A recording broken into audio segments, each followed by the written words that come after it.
आपस में झगड़े चल रहे हैं।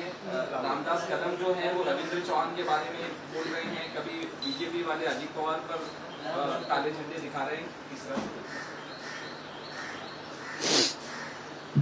देखिए, महायुति नाम की जो खिचड़ी पक गई है महाराष्ट्र में,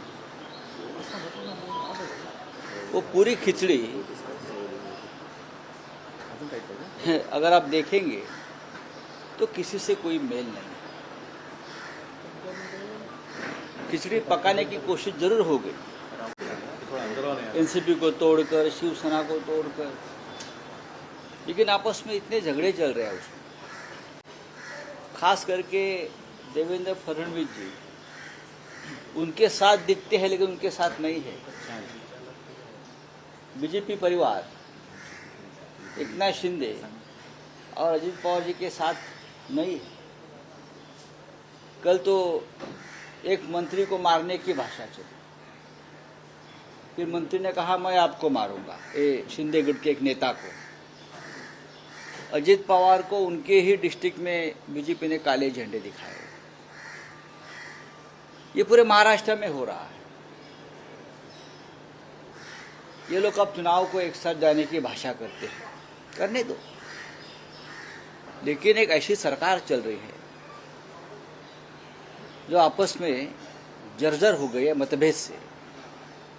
ऊपर का दिखावा है, सब ऊपर का दिखावा है। बात सही है कि मुंबई गोवा महामार्ग जो है वो तो लगता है वो स्वर्ग में जाने का रास्ता बन गया है। गोवा में नहीं, स्वर्ग में जाने का रास्ता है। और पूरे मुंबई में, ठाणे में, नासिक में, आप कहीं भी जाइए यही हाल है रास्ते। इसलिए कि ठेकेदारों से पैसा और कमीशन लिया जाता है। ठेकेदारों से सिर्फ कमीशन और पैसा लिया जाता है, तो रास्ते कहाँ से आएंगे? ये सरकार जो चल रही है महाराष्ट्र में, उस सरकार को कोई चलाने का अधिकार भी नहीं, अनकॉन्स्टिट्यूशनल सरकार, फिर वे चला रहे हैं। मुझे तो लगता है, डर लगता है, जब टिकट बंटवारे की बात आएगी तो उस मीटिंग में खून खराबा हो सकता है। इस तरह की बातें मैं सुन रहा हूँ।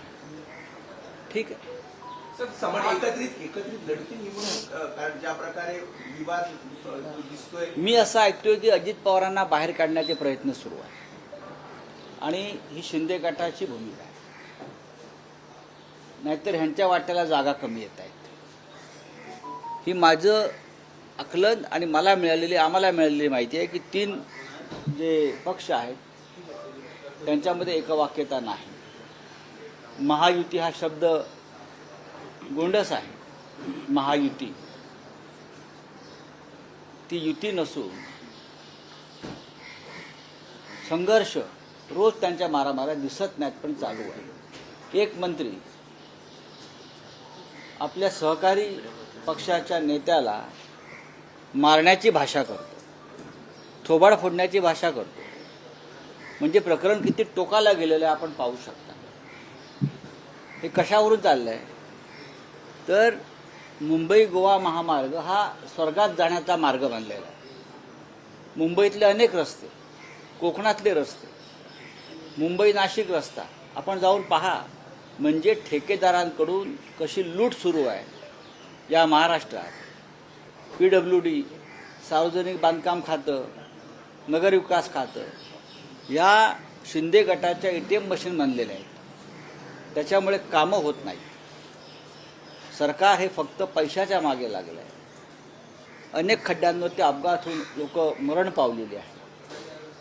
आणि ज्या मंत्र्यांविषयी शिंदे गटाच्या नेत्यानं सांगितलं त्या रस्त्याच्या बाबतीत ते सत्य तर आहेच, पण प्रकरण मारामारीपर्यंत गेलेलं आहे। जागा वाटपावरून मारामाऱ्या होणार आहेत त्यांच्या।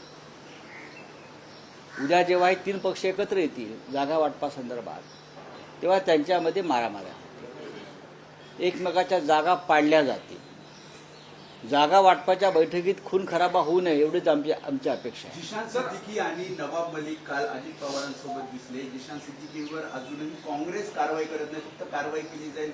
माझा प्रश्न असा आहे या सगळ्यात, जिशान सिद्दीकींच्या विषयी हा त्यांचा प्रश्न आहे. काँग्रेस आता मुळातच विधानसभेचं आता मुदतच संपत आली आहे, पण नवाब मलिक ह्यांच्याविषयी म्हणत ते त्यांच्यावर मुळात कारवाई सुडानच केली होती, जसे आमच्यावर केली. नवाब मलिक हे फक्त देवेंद्र फडणवीस आणि काही लोकांवर सातत्यानं पुराव्यासह बोलत होते.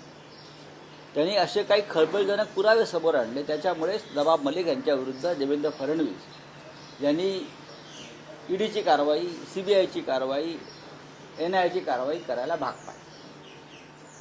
आज नवाब मलिक सरकारमध्ये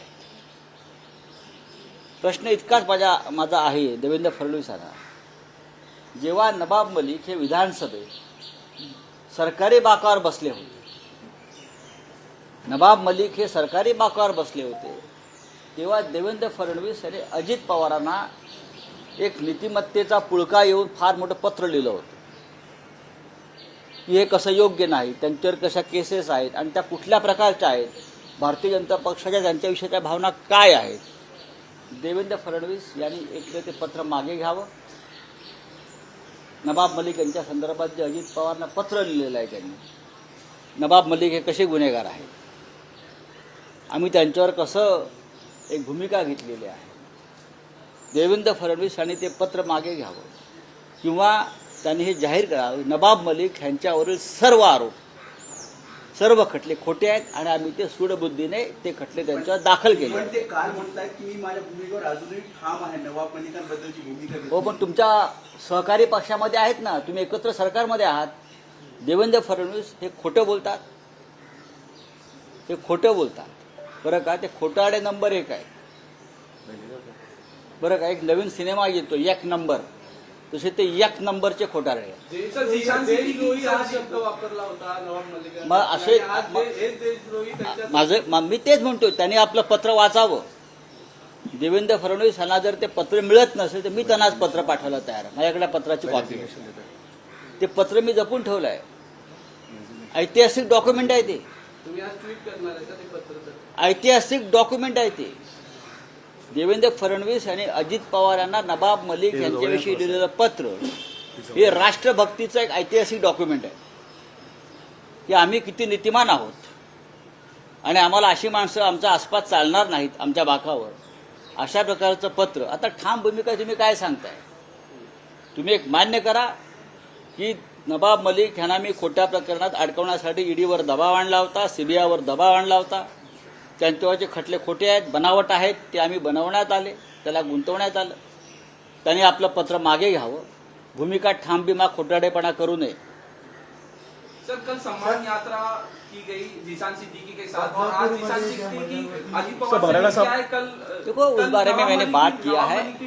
नवाब मलिक के बारे में भारतीय जनता पार्टी महाराष्ट्र की, देवेंद्र फडणवीस, ये मुलुंड का जो एक नंगा पोपटलाल है, क्या उसका नाम मैं भूल गया, हाँ आप दे देना नाम उसका, नंगा पोपटलाल जो घूमता है यहाँ, उसने एक भूमिका ली थी कि ये देशद्रोही है नवाब मलिक जी, ये भ्रष्ट है, ये करप्ट है.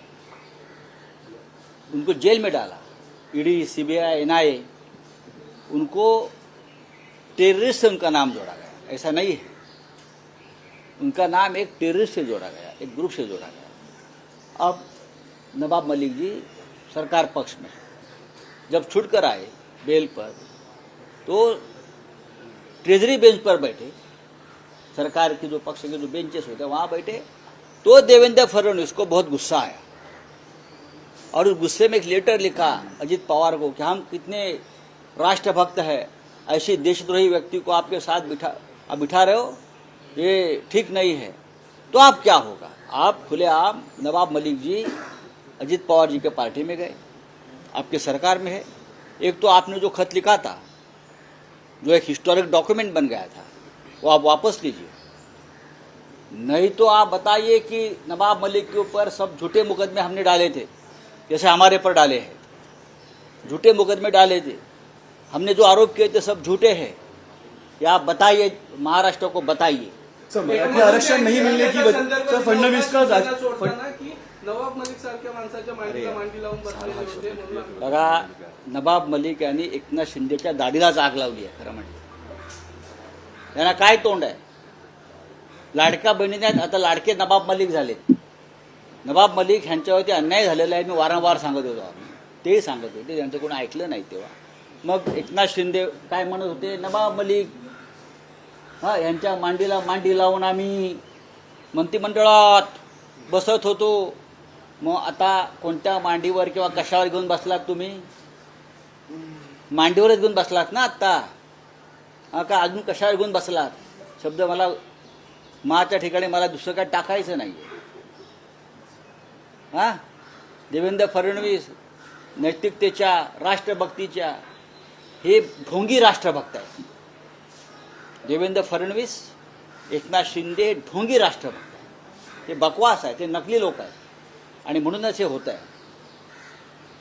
मराठा आरक्षण को सर मनोज जरांगे पाटिल ने बोला है मराठा आरक्षण के लिए मुख्यमंत्री बहुत कुछ करना चाहते थे, लेकिन देवेंद्र फडणवीस ने करने नहीं दिया. इसके बाद देवेंद्र फडणवीस का भी बयान आया कि अगर ऐसा कुछ होगा तो मैं संन्यास ले लूंगा. आपको संन्यास लेना ही पड़ेगा. 10 साल में महाराष्ट्र में आपने सिर्फ झूठ ही बोला है और झूठ ही काम किया है. आपने महाराष्ट्र की राजनीति को पूरी तरह से बिगाड़ दिया है, बदनाम किया है महाराष्ट्र को, भ्रष्ट किया है महाराष्ट्र को. जरांगे पाटील जो बोल रहे हैं ठीक बोल रहे हैं. आज महाविकास आघाडी सर्व नेते एकत्र येणार आहेत. सद्भावना दिवस आहे, राजीव गांधींची जयंती. आज तरी मुख्यमंत्री पदाचा चेहरा काँग्रेस राष्ट्रवादीकडनं जाहीर केला जाईल. आज राजकीय बैठक नाही आहे. आज राजीव गांधी यांच्या जयंतीनिमित्त 80व्या आम्ही एकत्र जमतो सद्भावना. त्याच्यामध्ये आज राजकीय चर्चा होण्याची शक्यता नाही. पण चेहरा तर हवाच महाराष्ट्राला, सगळ्यांनाच हवा. जर महायुतीला नवाब मलिक यांचा चेहरा हवा आहे, तर महाराष्ट्राला, महाविकास आघाडीला एक उत्तम, सोज्वळ, सुसंस्कृत, संयमी चेहरा हवा आहे. थँक्यू.